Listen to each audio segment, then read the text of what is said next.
Hey guys, welcome back. I hope you are having an amazing day. Let's get right into the stories. The first one is an entitled people story. My family owned a grand estate in the heart of the Ukrainian countryside. It had once thrived as a dairy farm, but over the years, circumstances led to the sale of our land. Most of the fields were acquired by neighboring farmers, while a portion was gifted to those who had a special connection with my family. We managed to retain the farmhouse and its surrounding garden and orchard, which, although spacious, had a quaint and cozy atmosphere. As the sole inheritor of the farmhouse after my grandfather's passing, I decided to move back home after completing my studies abroad in England. Not long after settling in, I was approached by a new neighbor who introduced himself as the current owner of the land adjacent to ours. He expressed his intentions of expanding his small bed and breakfast into a grand hotel and attempted to pressure me into selling him our property. It was clear he had been eyeing it for quite some time, even back when my grandfather sold the land. This neighbor turned out to be an employee at the local government records office, who had used his position to investigate the property deeds and intrude into my private life. It felt like a violation, but at the time I brushed it off, assuming he was simply nosy. As days passed, this neighbor became increasingly aggressive, making unwelcome visits and persistently pressuring me to sell. I had a bully on my hands, but with my new business taking off and my mother's health declining, I was often away, leaving the farmhouse unattended. During my absences, I began noticing small disturbances on my property, though I was too preoccupied to investigate thoroughly. It wasn't until I returned from a hospital visit with my mother that I discovered the extent of the damage. My front garden was littered with trash, and the flower bed had been poisoned, leaving a pungent smell of bleach in the air. Fueled by frustration, I confronted my neighbor, who greeted me with a smug grin. He denied any involvement, but my confrontation brought a temporary halt to his mischief. However, his harassment resumed, escalating to the point where I had to involve the police. Unfortunately, without concrete evidence, the authorities could do little more than issue a warning. My neighbor continued his destructive path, cutting down the apple trees in my orchard until they withered away, leaving only sad stumps in their wake. The situation worsened when I had to travel to London for my expanding business, leaving my parents in charge of the farmhouse. They became targets of my neighbor's attacks, necessitating frequent calls to the police. After a period of relative calm, my parents called me, their voices trembling, to deliver the devastating news. The farmhouse had been demolished. Rage coursed through my veins as I burst into my neighbor's house, which now occupied my land as part of his new hotel construction. In a fit of fury, I attacked him, leaving him with a black eye. He promptly called the police, and to my disbelief, they trespassed me from my own property. Once I had regained composure, I enlisted the help of a lawyer, who discovered that while the property deed now bore my neighbor's name, there was no supporting documentation for the transfer of ownership. It offered a glimmer of hope amidst the darkness. It would require substantial time and resources, which I reluctantly diverted from my business. But I couldn't let this injustice prevail. However, my neighbor shamelessly proceeded with the hotel construction, exploiting the legal gray area until the dispute was resolved. Powerless, I watched my beloved home crumble into oblivion, transformed into a parking lot and swimming pool. Months turned into a year, and the court date for my property dispute seemed distant and uncertain. The escalating tensions with Russia's impending invasion shifted priorities, and property matters were pushed aside. Disheartened, I made the difficult decision to return to England, seeking solace in the spare room of a friend from university. Days turned into weeks, and then into months without any updates from my lawyer or progress on my court case. It felt as if my fight for justice had been forgotten in the chaos of the world. The pain of losing my ancestral home and the constant reminder of my neighbor's audacious actions haunted me. It seemed like an endless battle with no resolution in sight. However, in 2022, I received a surprising update about the property that had been the center of my agony. Rumors reached my ears that the neighbor, who had stolen my land and built his hotel, had suffered a devastating fate. The property had been bombed and he was critically injured, possibly even facing the grim possibility of never walking again. It was a bitter irony that the very place he had fought so hard to claim had become his own downfall. As horrible as it sounds, a sense of vindication washed over me. It felt like karma had finally caught up with him, delivering a well-deserved blow. While I couldn't celebrate someone's misfortune, it provided a small measure of closure, a glimmer of justice amidst the chaos. The next one is a pro-revenge story. Okay, this happened years ago, in 1985 to be exact. I was 45 when this happened. I'm 81 now. So after my second retirement, I started doing property management. I bought this 2,500 square foot luxury home with the sole intention of renting it out. And I didn't know how bad the homeowners associations was, but when I became the owner, I soon found out. This all took place in a span of 2 years. Karen would literally have a problem with everyone in the neighborhood. Trash cans left out? Fined. Loud music after 10 p.m.? Fined. Yard sale without permission? Fine. Removing dead plants and replanting without approval? You get fined. It went on and on like this. Now the community could run for the Homeowners Associations Board, but the Homeowners Associations Board chose the president. 6 out of the 10 members on the board liked Karen, so she always kept her job. Her husband was in the medical field, so he made a lot of money. It got to a point where she was called Queen Karen in the neighborhood for dishing out Homeowners Associations fines. Now I used to go in person to collect the rent because the people that rented my house were good friends of mine. I did this for months, so I would park my car by the front of the garage. My friends and I were having some music on, but it wasn't that loud. Queen Karen came over driving her golf cart and said, "Queen Karen, excuse me?" Me, "Yeah?" Queen Karen, "You have to turn that music down, it's too loud." I told her that it was 8 p.m. and that even loud music can be played until 10. She wasn't having it and demanded that I do so. Now my friends and I kept the music going, and we were enjoying ourselves. She proceeded to get angry and fined me. Now most people would just take the abuse and pay the fine, but not me. I went to the Homeowners Associations Board, contested the fine, and won. From that point on, Queen Karen made it her personal mission to destroy me. She would idiot and fuss about every little thing. I fought what I could, but I did end up paying for some of it.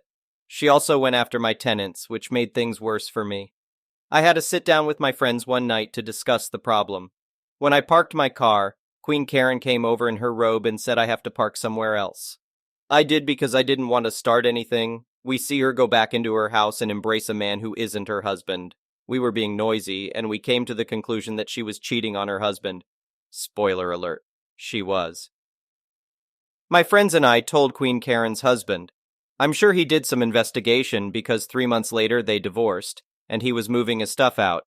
Now, gossip said that Queen Karen got nothing because she was the one that cheated and she didn't have a job, so she wasn't entitled to the money. From this point on, Queen Karen had a massive decline in the quality of life she had. She sold her car and got a cheaper one, and she adopted different dressing habits. But even after the divorce, she never got a job, and she was still living somewhat better than everyone else. Fast forward to February 1986, Queen Karen and the homeowners associations had been giving out fines for very obscure things and increased monthly dues. Having trash cans out a couple of hours early or after the trash man left would result in a fine. Targeting people that had older or dirty cars, it went on and on. The other people in the community and I were sick of the crap that she and the homeowners associations were pulling. So at the next meeting, we voiced our concerns. Queen Karen said that the community had been falling behind on repairs and that the increased dues and fines were necessary, especially if people weren't maintaining their own property. She claimed it was in the yearly budget report and that we should have read it. The other residents and I, who were pissed off, went and read the statement. None of us had actually read it before because we considered it junk mail and disregarded it. But this time we read the whole statement cover to cover. Queen Karen had increased the Homeowners Association's budget by 15%, and where that extra money was going remained unknown. The next day, we went to her house and demanded to know where the extra money was being spent, but she refused several times. She closed the door and went back to watching TV. We filed a joint lawsuit to find out where the money was going. In June, we found out. Here comes the revenge. Queen Karen was living off Homeowners Association's fines and dues. The increase was because she was running out of money. She still didn't have a job, so she embezzled from the Homeowners Associations to avoid getting one. She got busted. We called the police for her embezzling the money. She was charged with fraud and extortion. The neighbors and I filed a joint lawsuit against Karen to get reimbursement as well. Because she had no money, She had to mortgage her house to pay all of us. She later went to federal prison for 6 years with no parole. Since she was away, no one was paying on her house. The bank foreclosed on it and someone else bought it. So when she got out in 1992, she was homeless. Honestly, the majority of us didn't want to ruin her life like this. If she had toned down the excessive fines, we would have let her be. But she had to double down and steal from us because she didn't want to get a job like everyone else. The next one is a petty revenge story, so this is more of an annual revenge thing. About 5 years ago, a greedy councilman put up 3 two-story apartments next door to our house. One of these has a direct view of our pool area, and a grouchy woman and her husband moved into it. Anyway, as we have done in the 15 summers before they got there, we all went for an afternoon swim.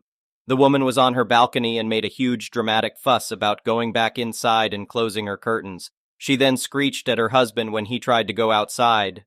It's not like we were indecent or anything, just in our swimsuits. We laughed about it and continued having a nice afternoon at the pool while she roasted inside. A few days went by, and I decided it was too hot to be inside and went for a dip. I was in the middle of uni, and this was the only time I'd leave the house between assignments and tests. Now I do not have a body that stops traffic. I'm a regular plump human whose Dorito-loving habits have begun to show around the lower body area. I take off my sarong and jump into the pool. After a few minutes, I sense someone watching me, look up, and find a man on the balcony smoking and staring right at me. I make a bit of an aggressive "what" gesture, and he scurries back inside only to return with the woman in tow. The conversation went something along the lines of, her, "Excuse me? Could you not swim when my son is out here smoking? He just lost his job and this is the time he'd normally smoke and you're out here in a swimsuit and distracting him." Me, "Ew, he's the age of my dad. He can smoke on your front balcony. And I've lived here for, at the time, 15 years. So you can't blame me for being here in a swimsuit." Which I'm not, I'm swimming. Her, "I'm just asking you to be considerate, okay?" At this point, the grown-ass man-baby was looking smug. Me, "If you don't like it, then move." And I continued swimming. They stood there for another 5 minutes before once again going inside and closing the sliding patio doors and curtains. Also, I was not naked or indecent. I wear full swimsuits because I'm a little insecure about my belly. See paragraph about the Doritos. I told my parents, and the next day my mom joined me in the pool to show them, and I quote, "What real traumatizing thighs look like." But that got me thinking, though. I could make their summers a living hell if closing all their curtains was how they'd go about seeing us in the pool. So now, every summer, weather permitting, I go out and flash my thighs for a few hours in the afternoon and have them roast up in their apartment. It's been 5 years of this, and I will continue doing this until the day I leave home. The next one is an entitled people story. So, when I was around 6 years old, I lived with my family in a nice house in a small city in Poland. It was a quiet neighborhood on the outskirts, and pretty much all the neighbors knew each other. There were no sidewalks around the part of the street I lived on, only one crappy sidewalk that started on the other side in front of my neighbor's house. It's important to remember that the sidewalk was very old and in bad shape. Even to this day, people are asking the city to fix it. This story is about that neighbor, Karen. She was an older lady, and everyone suspected that she really didn't have anything better to do than gather gossip and disturb everyone, trying to rule the street. Everyone commented that if you wanted to get the whole area to know something, you had to tell her that message as a secret. Whenever someone came to visit us, they usually parked their car in front of our property. But on bigger meetups like barbecues or parties, people would park in front of our closest neighbors' houses too.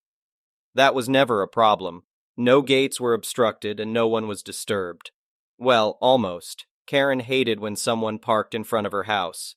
She would always run out yelling about how we dared to park our filthy cars on her precious sidewalk. My mother is not someone who lets someone yell at her.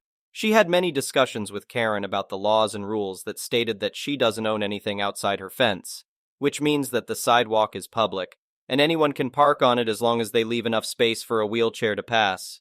That wasn't enough.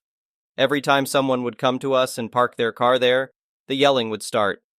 Until one time when my mother's friend, Tomek, came for a coffee during winter. He's a local policeman, and his specialty is road law. So my mother tells him about Karen and her behavior regarding the sidewalk. Tomek laughs, since that thing was in such bad shape that it can barely be even called a sidewalk.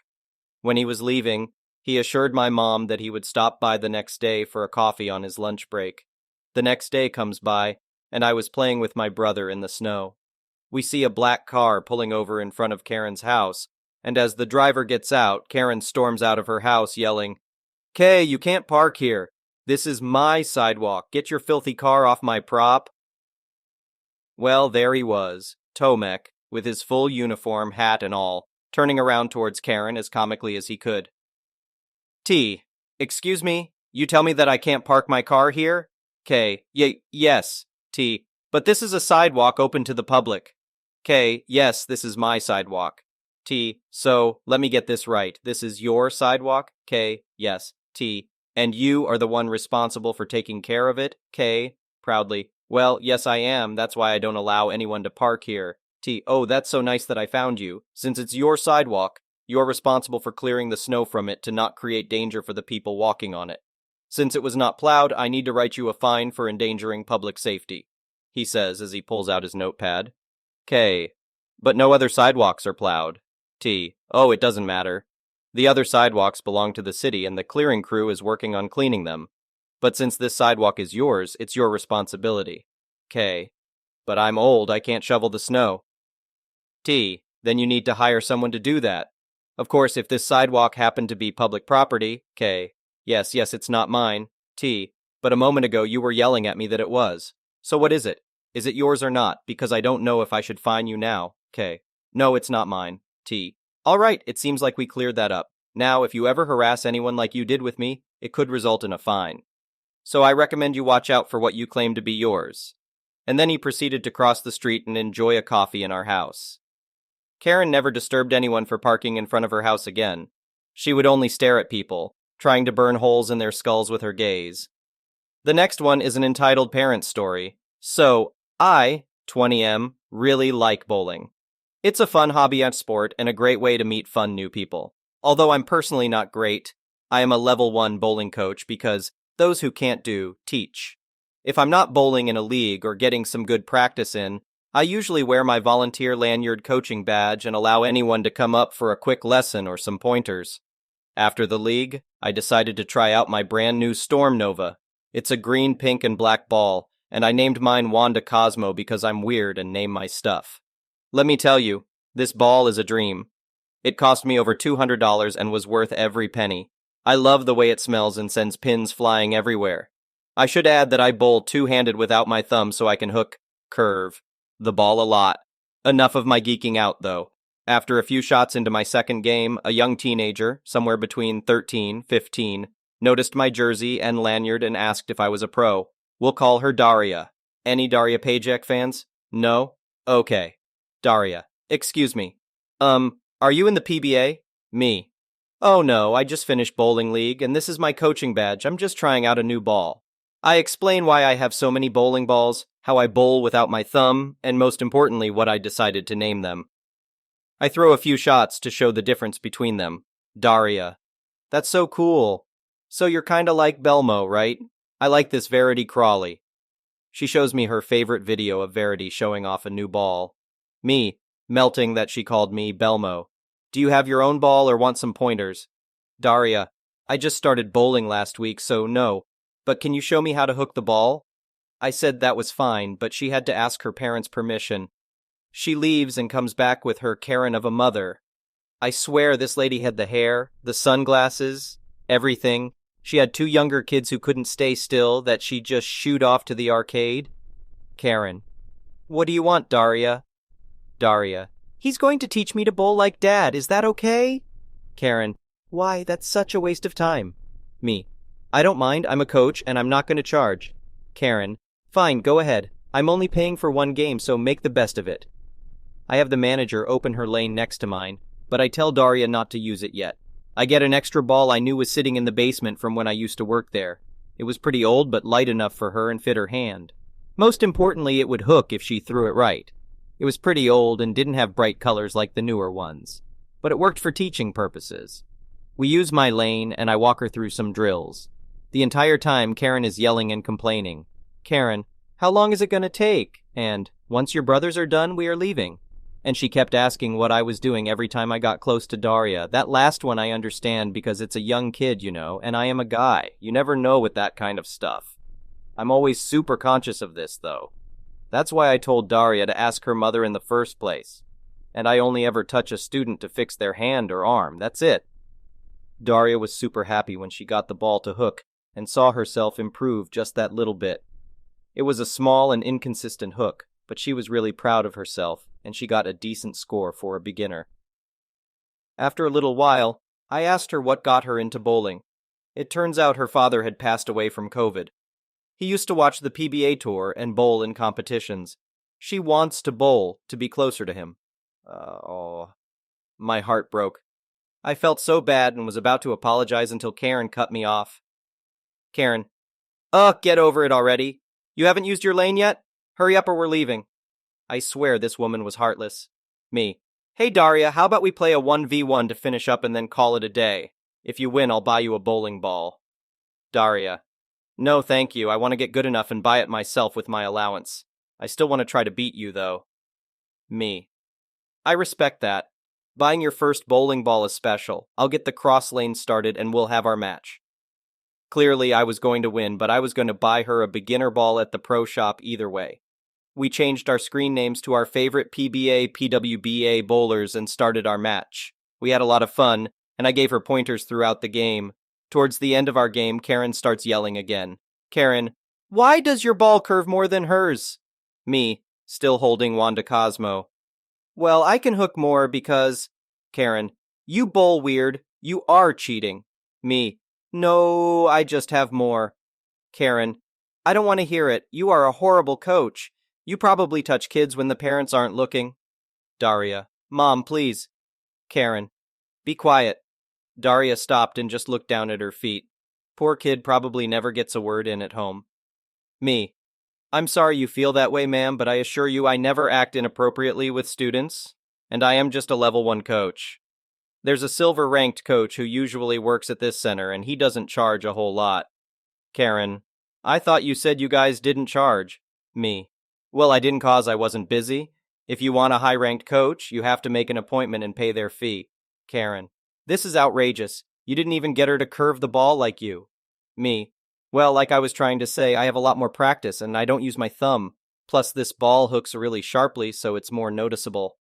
Karen, then give me your ball. The one you gave Daria is ugly, which is why it's bad. You shouldn't have that ball anyway, it's a girl color. Me, the pink? Karen, yes, pink is a girl's color. Give it to me and I won't tell the manager you touched my daughter. You shouldn't be touching girls. Me, hell no, lady. And besides, I don't work here. Karen, how can you coach here but not work here? You're lying. Me, whatever ma'am, I'm out of here. I start putting my stuff away to leave, as I didn't want the situation to escalate any further.